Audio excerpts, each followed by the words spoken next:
there are some Mexican movies that are underrated. You know, a lot of people might think that growing up in Mexico might be really bad. The cartel wants to kill you. People stealing stuff everywhere.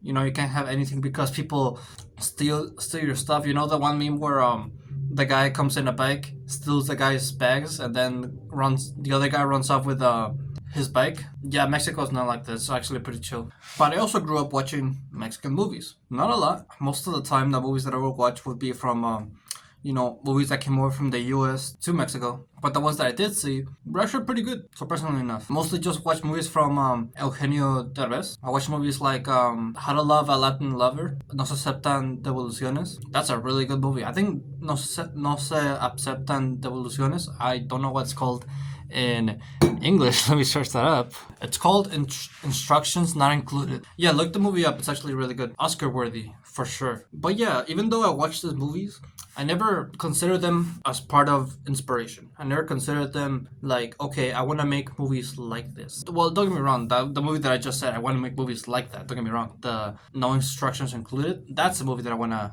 I just saw a plane.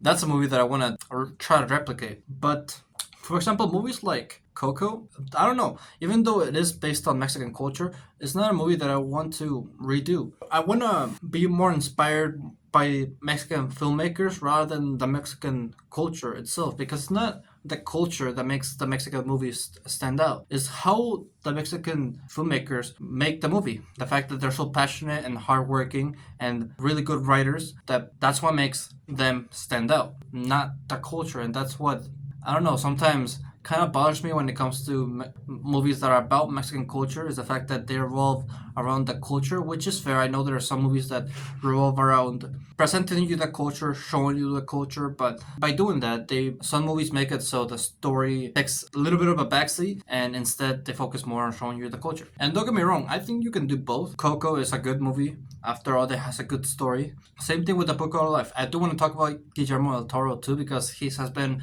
a huge inspiration as well. When I first saw The Book of Life, I did not know that Guillermo del Toro was a part of it. And I watched like a year ago, I watched Pan's Labyrinth. Great movie. I also watched Pacific Rim. Great movie.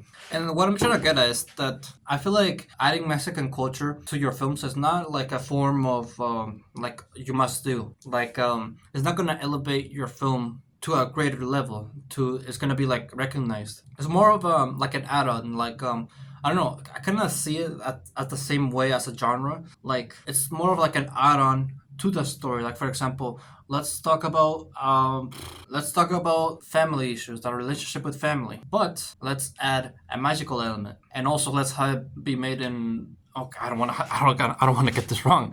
Where is Encanto from? Okay, the example was Encanto, and it's from Colombia. I do not remember where it was from. But yeah, it's just like more of as an add-on. The story is there first, and then the culture and the magical elements come after. So what I mean then, how does your heritage and your story and where you come from translate into the stories you make? Because it still does, right? Well, it translates by how your own experience has shaped your life, the struggles that you go through, the challenges that you go through, the things you live through. That's what translates into story. And that's why I find it hard to relate to Mexican movies that go all in with the culture, because growing up, I wasn't all that invested into the Mexican culture. I knew about it, but I wasn't really like a fan of it, fascinated by it.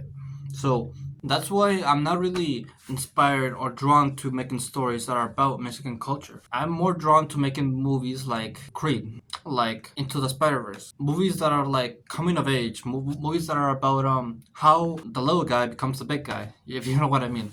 You probably don't, but I hope you do. But I'm more drawn to those stories because I relate to those more. And since I did leave Mexico like at a young age, I left Mexico like around 8 years old. I kind of have adopted the American lifestyle, and so that's why I guess some of those stories like relate to me more. Don't get me wrong, I do go to Mexico every once in a while.